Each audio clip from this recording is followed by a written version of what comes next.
명품 기본 이론서 32강입니다. 32강 비즈니스 매너 중에 국제 비즈니스에 대해서 살펴보도록 하겠습니다. 먼저 첫 번째입니다. 국가별의 어떤 문화 차이에 대한 이해 시간입니다. 자, 홈스테드가 얘기하게 되죠. 문화를 비교하는 이론을 제시하게 됩니다. 이렇게 각 나라마다 어떤 문화라는 것이 가지고 있고요. 또 문화적인 특성을 구별하는 기준에 대해서 얘기하게 되죠. 자, 글로벌 기업에 등장하게 되고 또 국제화 시대를 맞이하면서 국가가 문화 차이에 대한 연구가 좀 필요하다라고 생각하게 돼서 IBM이라는 기업을 통해서 어떤 문화에 대한 차이를 연구하게 됩니다. 자, 조직의 구성원의 가치관에 따른 행동 연관성을 사회문화적인 요소로 근거해서 5가지 차원으로 발표하게 되는데요. 중요한 건 뭐냐면요, 여러분. 바로 이 5가지 차원이에요. 홈스테드가 문화 비교 이론에 얘기한 5가지 차원에 어떤 것들이 있는지 여러분들이 좀 확실하게 알고 가셔야 됩니다. 자, 시험 문제 어떻게 좀 나올까요? 홈스테드의 문화 비교 이론의 5가지 차원에 해당되지 않는 것은 이렇게 나올 수가 있습니다. 그래서 5가지 차원 어떤 것들이 있는지 좀 보도록 하겠습니다. 자, 국가 간의 문화에 대한 비교를 할 때 5가지 영역으로 좀 비교할 수 있다라는 부분이죠. 이제 첫 번째 했더니 개인주의적 성향입니다. 개인주의적이냐, 어떤 집단주의적이냐 이렇게 볼 수 있는데요.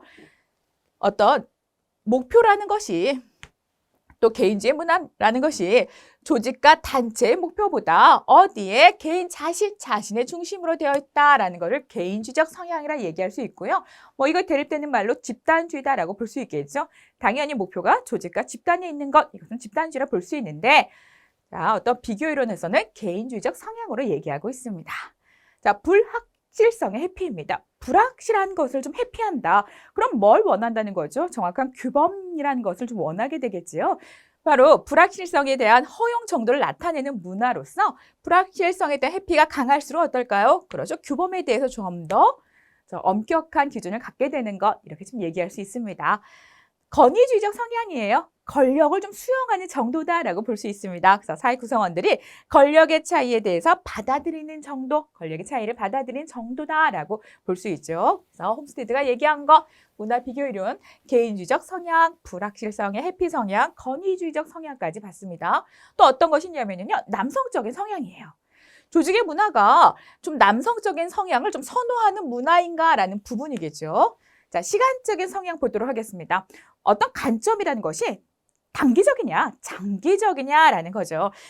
처음에는 4차원이었다가 나중에 구성된 부분입니다. 그래서 미래에 대한 태도, 인간관계, 가치에 따라서 장기적인 지향일수록 이 부분에 좀 가치를 두고 있다라고 볼 수 있습니다. 홈스테드의 문화 비교 이론의 5가지 차원 다시 한번 정리할게요. 개인주의적 성향이냐, 그리고 불확실성의 회피냐, 또 권위주의 성향이냐, 남성적 성향이냐, 그리고 시간적 성향이냐, 이렇게 5가지로 분류하고 있다는 건 여러분이 꼭 알아두실 필요가 있겠습니다. 자, 그럼 우리 국가별 문화의 특성에 대해서 좀 살펴보겠습니다. 먼저 미국이에요. 미국에서 좀 주의해야 될 것 몇 가지를 얘기하자면, 자, 인종차별, 그렇죠. 외모 비하, 또 여성차별, 또 종교에 대한 차별은 특히 주의해야 된다는 부분입니다. 사실 그래요. 우리 국가 간의 문화에 대한 특성을 알아보려면 한 페이지로 전혀 불가능하겠죠. 몇 권의 책으로도 사실은 이해하기 조금 어려울 수 있습니다.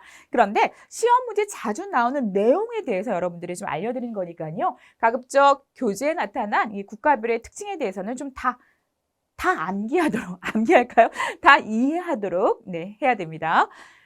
자, 팀 문화가 발달되어 있죠. 그리고 비즈니스 미팅에서는 좀 정장 착장을 한 것이 좀 매너이다. 공공장소에서 누굴 좀 배려해요? 여성과 아이들을 먼저 배려한다. 이런 특징을 대표적으로 좀 볼 수 있겠습니다. 영국 한번 볼까요? 영국 봤더니 가정에 소개받았을 때 빨간 장미와 하얀색 백합을 좀 피해야 되는데 하얀색 백합은 죽음을 상징한다라고 볼 수 있겠죠. 자, 시험 문제 자주 나온 보기가 바로 여기 있어요. 손가락으로 우리 사진 찍을 때 어떻게 해요? V 하죠. 그런데 손등으로 보이고 V 하지 않게끔 좀 주의해야 된다라는 부분입니다. 이렇게 손등을 보이면서 V를 했을 경우에는 어떤 의미이다? 그래요. 경멸의 의미다라는 거죠. 그래서 손가락 승리는 V자를 할 경우 손등을 상대에게 보일 경우 경멸이다라는 건데 말을 좀 바꿔서 나올 수 있습니다. 자, 영국에서는 손등을 보여서 V를 할 경우 승리를 상징한다라고 나올 수가 있겠죠. 아니다. 경멸입니다. 손등은 경멸이에요. 자, 손가락으로 O자를 표시할 경우에는 우리나라에서는 OK이지만 영국에서는 아무런 가치 없다. 빵점입니다. 라고 얘기할 수 있다라는 거겠죠.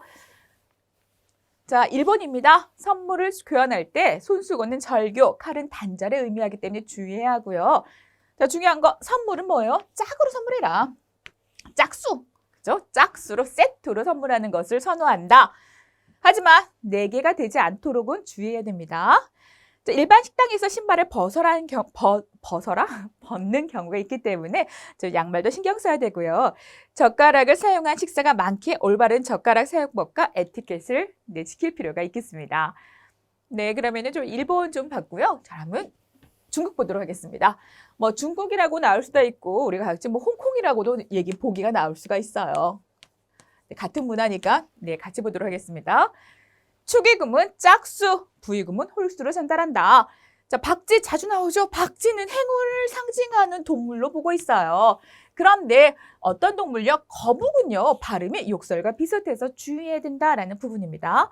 선물을 포장할 때 빨간색이나 황금색의 포장지를 선호하고, 자, 선물의 의미는 손수건을 슬픔, 시계는 죽음을 상징하기 때문에 주의한다. 자, 구정의 연휴, 노동절, 국경절 연휴는 좀 장기간 휴가를 하고 있지요. 그래서 업무에 좀 착오가 없도록 좀 주의해야 합니다. 또 하나 너무 곁들이자면 중국에서는 자신이 먹는 젓가락으로 이렇게 음식을 덜어주는 문화가 있죠. 그래서 이런 거에 대해서 좀 당황하지 않는 것도 좀 필요할 것 같습니다.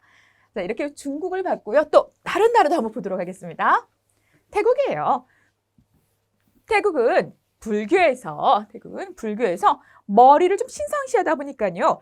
머리 위로 무언가 건네는 거에 대해서 주의해야 되고요. 특히 머리를 이렇게 상대의 머리를 이렇게 만지는 것도 그런 행동도 좀 주의할 필요가 있겠습니다. 자, 왕가나 불상, 승려에 대해서는 굉장히 존경심을 나타내고 있지요. 그래서 부정적으로 대하는 것도 부정적인 말을 하는 것도 상당히 주의해야 될 이런 부분입니다. 인도 보겠습니다. 자, 오른손을 사용하기 때문에 왼손을 신성하지 않다고 생각한다. 왼손을 좀 부정적으로 생각하고 있죠. 그래서 오른손을 좀 사용하고 또 소고기를 먹지 않는 것도 우리가 알아둬야 될 부분입니다. 말레이시아 이슬람교와 국교로 돼지고기, 음주, 도박을 금지하고 있다. 왼손 사용 마찬가지로 부정하게 생각해서 물건을 전달할 때 반드시 오른손으로 전달해야 되는 특징이 있습니다. 네, 이렇게 해서 우리가 각 나라별의 특징에 대해서 좀 살펴봤습니다. 그래서 자주 나오는 내용들을 좀 구성했기 때문에 여러분 너 교재에 담아드린 내용만이라도 좀 확실하게 알고 넘어가셨으면 좋겠습니다. 자, 그러면 우리 국제 비즈니스에서 어떤 소개 매너 한번 보도록 할게요. 물론 타임, 어떤 개개인적으로 나를 소개할 때 상황도 있고요. 여러 사람 앞에서 나를 소개할 상황도 있겠죠. 자, 어떤 방법들이 한번 보도록 하겠습니다. 자, 비즈니스에서 나를 소개할 때는 직함을 제외하고 이름을 말하는 것이 매너라는 거죠. 제가 과장이에요. 여러 사람 앞에서 네, 안녕하십니까, 김현주 과장입니다 라고 말하는 것이 아니라 안녕하십니까, 김현주입니다 라고 말한다는 거죠. 그럼 나의 직함은 언제 말해요? 그렇죠. 명함 교환을 통해서 네, 좀 전에 인사드렸던 김현주 과장입니다 라고 말을 한다라는 부분입니다. 자신이 속한 단체나 기업이 아니라는 거예요. 내가 지금 소속되어 있는 곳이 아니라 어떤 외부적이고 공식적인 자리에서 자신을 소개할 경우에는 소속과 이름을 밝힌다. 그렇죠. 내가 속해 있는 소속에서는 내가 누구인지는 당연히 알고 또 우리가 어떤 소속인지 당연히 알고 있죠. 하지만 외부에서 나를 소개할 때는 내가 소속이 어디인지에 대해서 좀 밝히고 이름을 밝힌다라는 이런 부분이었습니다. 이거는 뭐 다 아시는 이런 내용들이겠죠. 자, 비즈니스 소개 순서도입니다. 여러분 이건 좀 읽어보셔도 될 것 같아요. 읽어보면서 넘어가도록 하겠습니다. 자, 중요한 건 바로 이거예요. 자, 미국에서 어떤 소개 방법에 대해서 얘기하고 있는데 이 소개의 방법, 시험 문제 자주 나오고 있습니다. 여러분 좀 별표 치면서 보도록 하겠습니다. 여성에 대한 호칭으로 미혼 여성에서 어떤 호칭을 사용하고 있어요? 미스라는 호칭을 사용하고 있죠. 자, 기혼 여성한테는요, 미시즈라고 사용하고 있죠. 미시즈. 자, 여성이 결혼 여부에 모르거나 우리 모든 여성에게는 미즈를 사용한다. 남성은 결혼 여부와 상관없이 미스터라는 호칭을 사용하며 그리고 존경을 나타내는 sir라고 칭한다 라는 부분입니다. 초등학교, 중학교 이걸 좀 어려워하세요. 시험 문제 초등학교, 중학교, 고등학교 교사한테는 teacher라고 사용한다라고 나올 수가 있어요. 아니에요, 여러분. 초등학교, 중학교, 고등학교 우리 선생님에게는요 뭐라고 한다? 미스터 또는 미즈라고 표현을 한대요. 이 부분 여러분 많이 혼돈스러워하세요. 미국에서 초등학교, 중학교, 고등학교 선생님에게는 티처라고 얘기하지 않는다. 미스터 또는 미즈라고 얘기한다. 그 뒤에 이름을 붙이고 다 대학교 교수에게는 프로페서라는 말로 호칭한다 라는 부분입니다. 아, 그렇군요. 그리고 자신을 소개할 때는 미스터나 미스의 존칭은 삼가한다 라는 것도 우리가 알아야 될 부분입니다. 시험지 자주 나오는 거는 여러분 보시면 6번이겠죠. 초등학교, 중학교, 고등학교 교사에게는 미스터나 어떤 미즈를 사용하고 단 대학 교수에게는 프로페서라는 호칭을 사용한다라는 부분이었습니다. 네, 그렇게 해서 우리 호칭에 대해서도 좀 알아보고 있었습니다. 그럼 테이블 한번 보도록 하겠습니다. 국제 매너에서 테이블이에요. 우리가 테이블, 식사 테이블을 좀 얘기할 수 있겠네요. 자, 식사 테이블이다 보니까요. 어떤 식사 전에 갖춰야 될 예절도 있고요. 또 식사를 하고 나서도 갖춰야 될 이런 예절과 매너가 있겠죠. 그래서 구별해봤습니다. 식사 전, 또 네, 그리고 식사 시 이렇게 좀 구별을 해봤습니다. 자, 먼저 그러면 식사 전입니다. 누군가의 초대를 받아서 가는 경우다라고 볼 수 있는데요. 또는 대접할 경우 이렇게도 볼 수 있겠죠. 일주일 전에 예약과 함께 약속일 전에 또 예약을 또 확인해야 되는 것도 매너입니다. 드레스 코드도 확인해야 되겠죠. 어떤 드레스 코드가 어떤지 복장은 어떻게 좀 입어야 되는지 확인하고 약속 시간에 늦지 않게 간다. 이건 여러분이 좀 다 이해할 수 있는 부분입니다. 그런데 뒤로 갈까요? 시험 문제 자주 나는 건 바로 이거예요. 이 부분이 좀 중요합니다. 자, 출입구와 먼 거리에 있는 곳, 또 전망이 있는 창가 자리가 상석이에요. 이것이 뭐다? 이것을 상석이다, 메인 자리다라고 얘기할 수 있습니다. 자, 원형이 테이블로 되어 있으면 주최자의 누가 오른쪽이 뭐다? 상석이다라고 볼 수 있어요. 테이블에 너무 몸을 가까이 대거나 또는 멀게 앉지 않도록 조율한다. 그래서 너무 빠져가거나 또 너무 방관하거나 이렇게 좋지 않다. 자, 주먹이 2개 정도 들어가는 정도가 거리가 적당하고 또 부부가 함께 앉았을 때는 우리나라에서는 대체로 어떻게 앉아요? 옆자리에 앉죠. 그런데 국제 비즈니스에서는 마주보고 앉는다라는 겁니다. 이거 보기 계속 나와요. 테이블 매너에서 부부가 함께 착석했을 경우에는 어떻다? 마주보고 앉는 게 매너다라는 거죠. 그래서 우리는 옆에 앉는데 마주보고 앉는 게 매너였습니다. 자, 우리가 주문을 해야 돼요. 메뉴판을 보죠. 간혹가다 이런 경우가 있어요. 먼저 식사를 초대한 사람이 저는 이걸로 할게요 라고 한다면 저도 같은 걸로 주세요. 번거롭잖아요. 근데 이렇게 우리는 그냥 그래서 이렇게 매너인 줄 알았어요. 하지만 메뉴판을 보지 않고 주문을 하는 건요. 굉장히 결례가 될 수 있어요. 그래서 어떻게 한다? 똑같은 걸로 주세요. 이러면 안 돼요. 그래서 메뉴판을 보면서 주문을 해야 됩니다. 주문 시 메뉴판을 보지 않거나 바로 덮지 않게 주의해야 한다. 메뉴 결정 시 메뉴판을 보지 않고 상대방과 똑같은 걸로 주문하는 것은 좀 실례일 수 있다라는 겁니다. 이 부분도 좀 많이 혼돈하세요. 그래서 테이블 매너에 할 때 부부는 마주보고 앉는 거고요. 그리고 메뉴판은 덮지 않고 똑같은 걸로 주문하지 않는다. 그냥 이렇게 성의 없이 보지 않는다라겠죠. 이것이 필요하다라는 부분이었습니다. 그래서 식사 전에 대한 매너였고요. 그럼 식사 시는 어떤 매너가 좀 필요할까요? 자, 우리가 테이블 위에 음식을 세팅하다 보면은요, 간혹가다 이런 경우가 있어요. 아유, 이거 좀 맛있어, 이거 좀 더 드세요 하면서 세팅 음식을 이렇게 위치를 바꾸는 경우가 있지요. 그거는 좀 결례될 수 있다. 왜? 코스 요리가 나오는 거기 때문에 음식이 다 위치가 다 정해져 있습니다. 그래서 세팅된 음식물은 접시는 움직이지 않는다라는 것도 중요하죠. 당연히 음식물 넣고 말하지 말아야 되겠죠. 또 하나 얘기하자면 이게 손으로 코도 만지고 피부도 만졌던 손으로 이렇게 빵을 뜯어먹지 않는 것, 이것도 필요한 매너 중에 하나입니다. 자, 바른 자세를 유지하고 과한 액션이나 큰 목소리로 다른 테이블의 식사를 방해하지 않는다. 맞는 말이겠죠. 자, 자주 나오는 것 중에 스푼 이야기도 많이 나옵니다. 스푼을 사용하지 않고 접시를 들고 마시는 거는 상당히 결례될 수 있습니다. 그래서 뭐해라? 꼭 스푼을 사용해서 식사를 한다라는 겁니다. 이것도 좀 자주 보게 나오고 있습니다. 구두를 벗지 않는다. 상대의 속도를 맞춘다. 자, 식사 후에 우리 예절을 보게 되면 식사 후를 마쳤다고 급히 일어서지 않는다. 자, 식사했다고 식기를 정리해요. 이거 제가 좀 잘하는 부분인데요. 하지만 국제 비즈니스에서는 상당히 결례될 수 있다라는 부분입니다. 식기를 나서서 정리하지 않는다라는 겁니다. 네, 이렇게 해서 국제 비즈니스 매너에 대해서, 상하별 매너에 대해서도 좀 살펴봤습니다. 그럼 우리 마이스 산업에 대해서 한번 알아보도록 하겠습니다. 국제 비즈니스 중에 마이스 산업입니다. 아마 생소할 수도 있고 또 많이 들어보신 분도 있을 거예요. 마이스 산업이 요즘 뭐 부가가치 산업으로 굉장히 뜨고 있죠. 자, 그럼 마이스 산업이 무엇인가라고 보게 되면은요, 기업의 해외인 미팅이나 또 보상과 관계된 인센티브 트래블, 그리고 국제인의 컨벤션, 그리고 전시 산업인 엑시비션이라는 것을 혼합한 말이다라고 볼 수 있습니다. 그렇군요. 기업의 보상관과 국제의 전시 산업의 영문의 네 가지를 조합한 말로서 복합 전시 산업을 얘기하고 있습니다. 복합 전시 산업을 얘기하는 것이 뭐다? 마이스 산업이다라는 부분입니다. 자, 1990년대 동남아에서 굉장히 그 부가가치를 창출했었죠. 경제 도약을 이루게 되면서 등장하게 된 부분입니다. 또 글로벌 시장이 되면서 국가 간의 교류가 활발해지고 또 고부가가치 산업으로 좀 발전하게 됐다.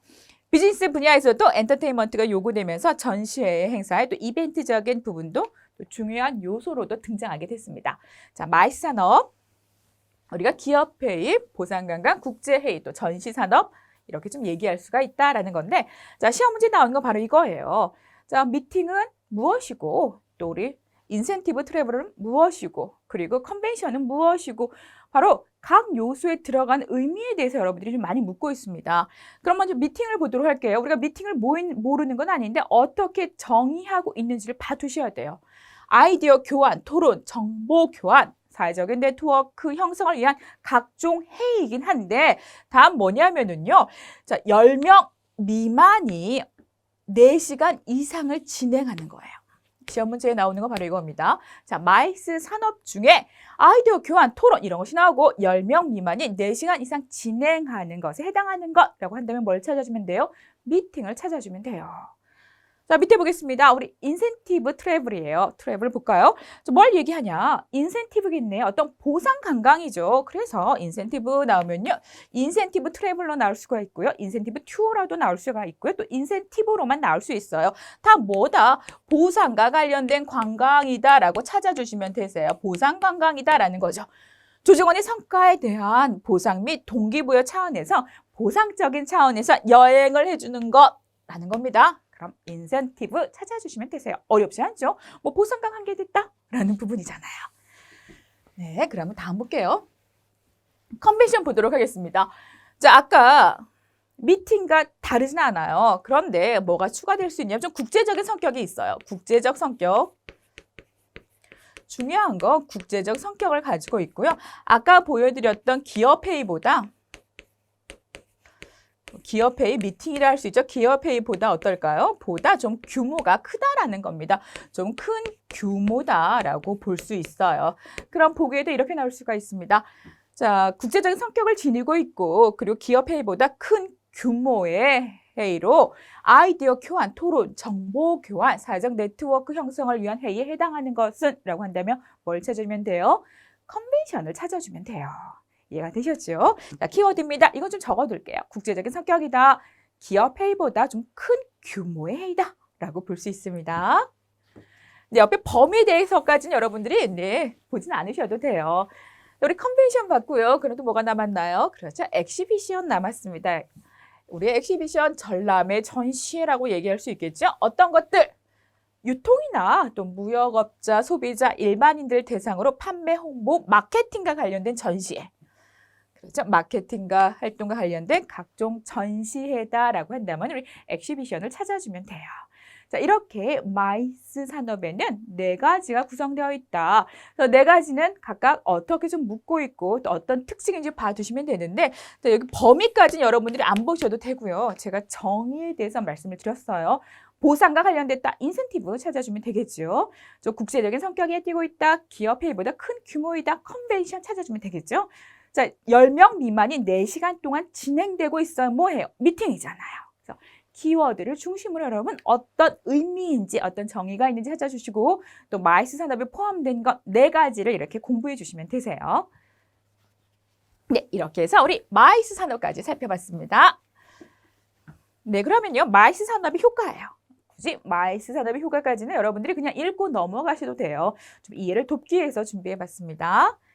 네, 읽고 넘어가도록 하겠습니다. 그렇다면 국제회의를 좀 더 분류해 보도록 하겠습니다. 앞에는 마이스 산업이었고요. 국제회의를 좀 더 폭넓게 좀 분류 한번 해보도록 할게요. 자, 먼저 컨벤션입니다. 우리 앞에서도 컨벤션이 있었죠. 컨벤션, 뭐 기업회의보다 크고 국제적인 성격이 있다라고 얘기할 수 있는데 그렇게는 마이스 산업에서 나올 수가 있고요. 자, 마이스 산업에서 컨벤션을 물을 때는 바로 그 키워드를 가져가시는 게 맞아요.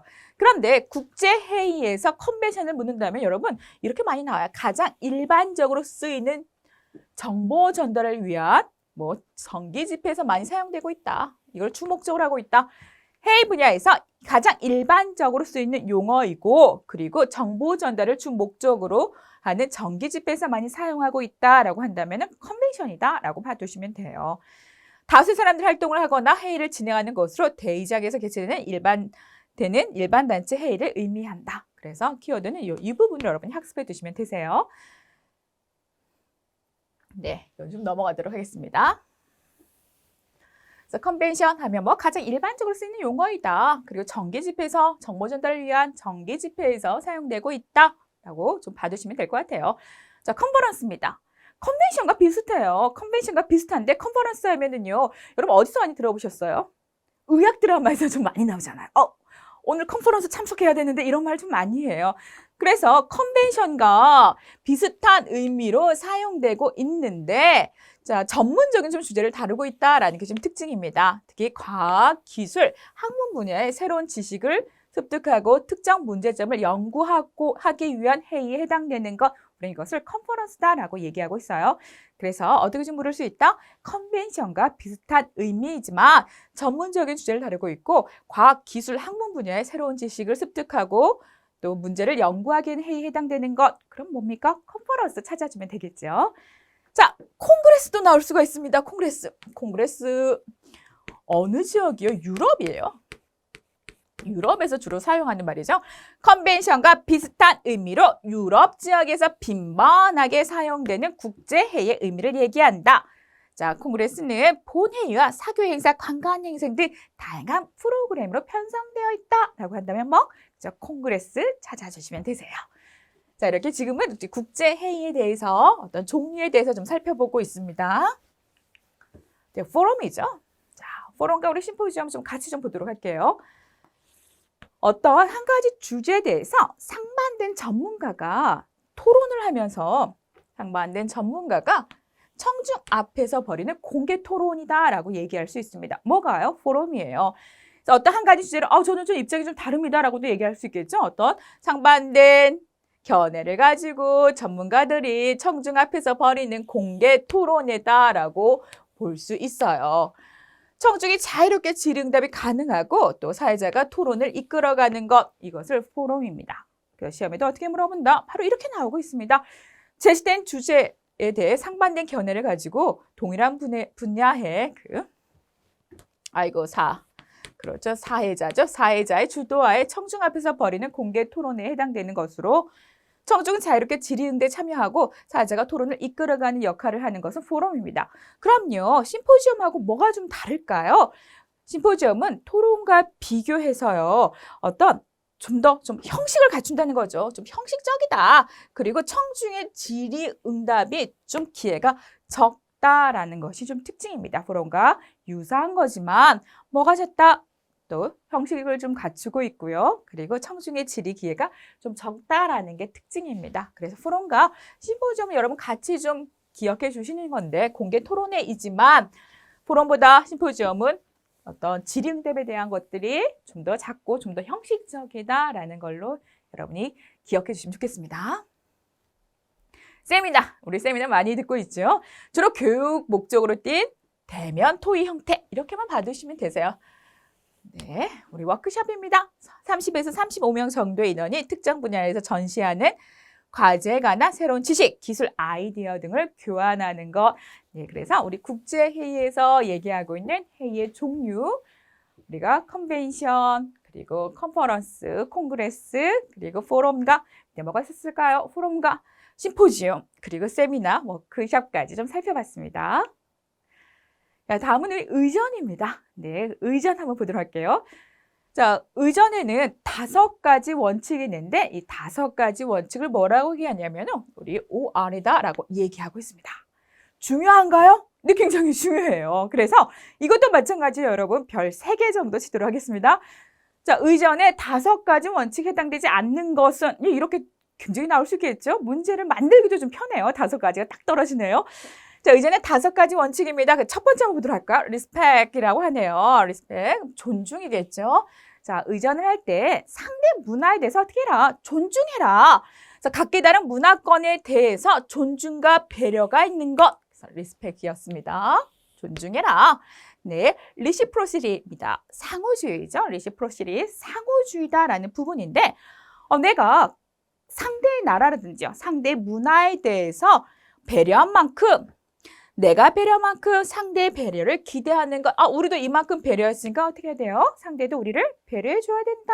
그래서 상호주의, 우리 reciprocity라고 얘기하고 있습니다.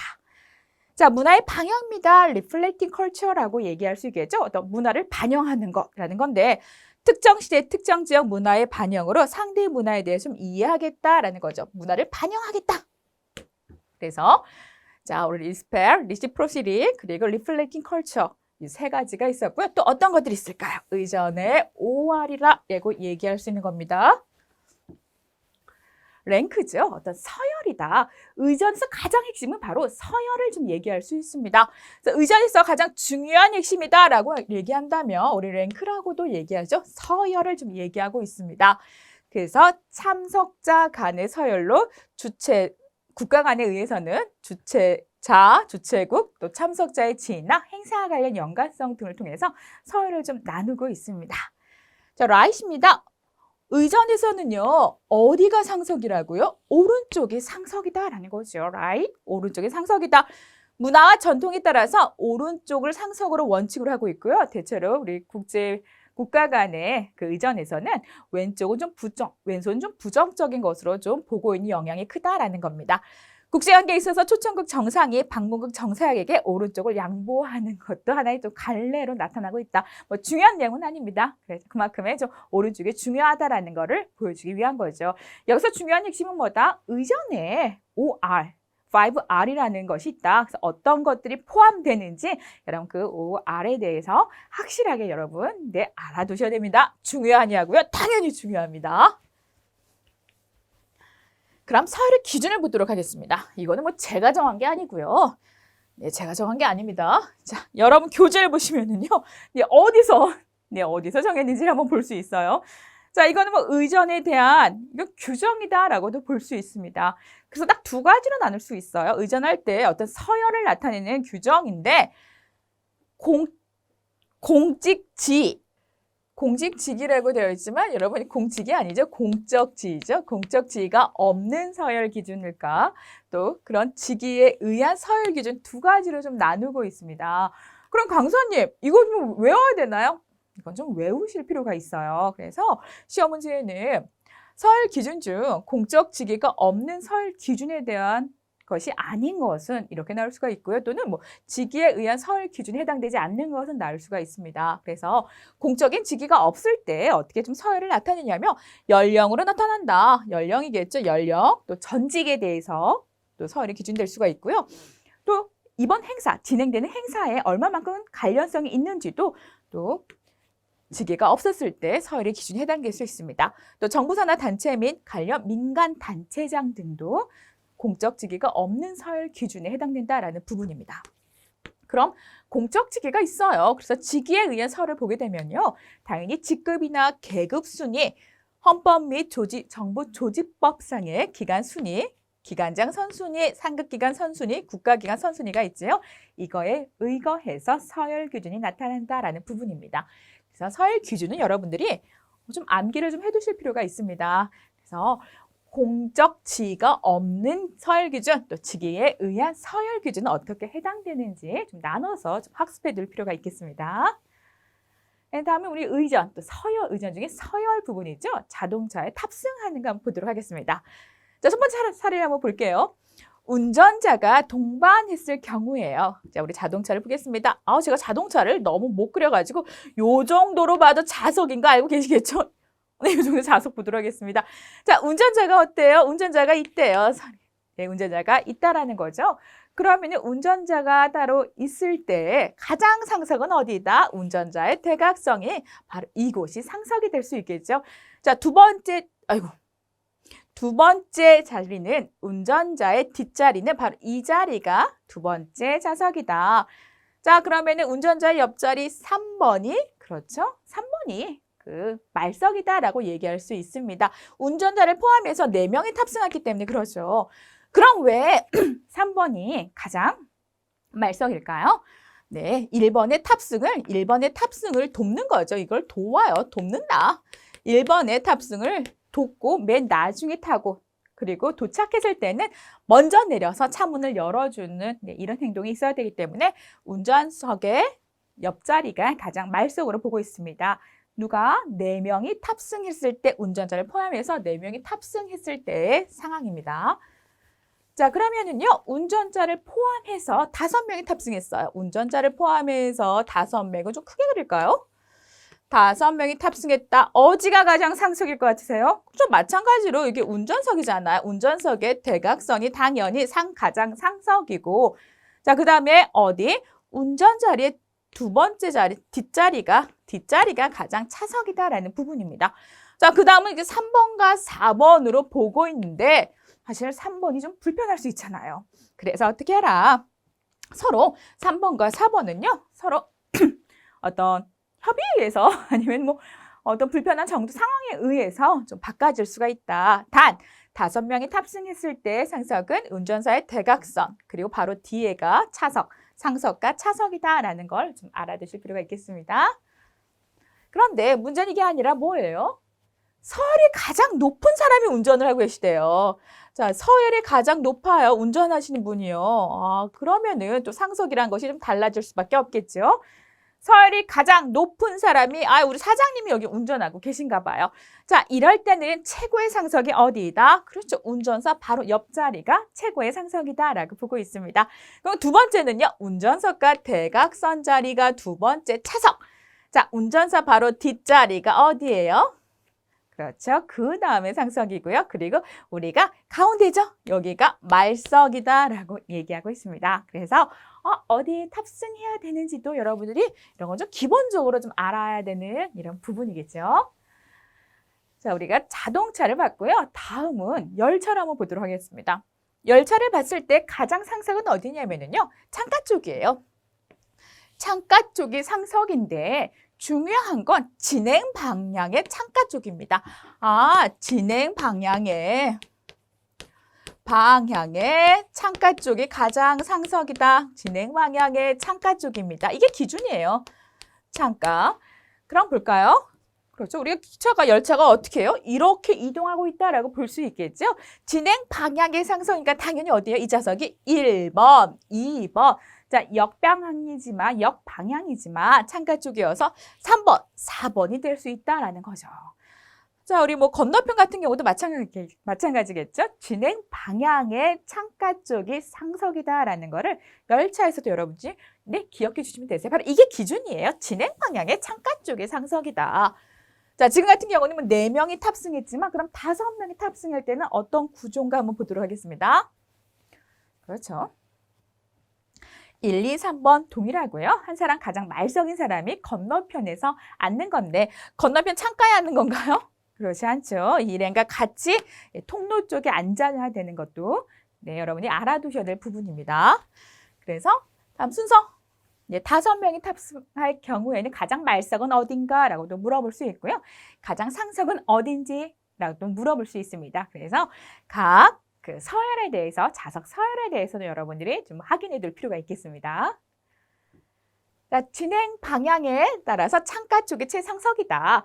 최상석 옆자리가 차석, 최상석 맞은편이 세 번째 상석, 세 번째 상석 옆자리가 네 번째 상석, 5인 탑승의 경우 건너편 진행 방향 통로 쪽이 말석이다라는 부분이었습니다. 네, 여러분 수고하셨습니다. 감사합니다.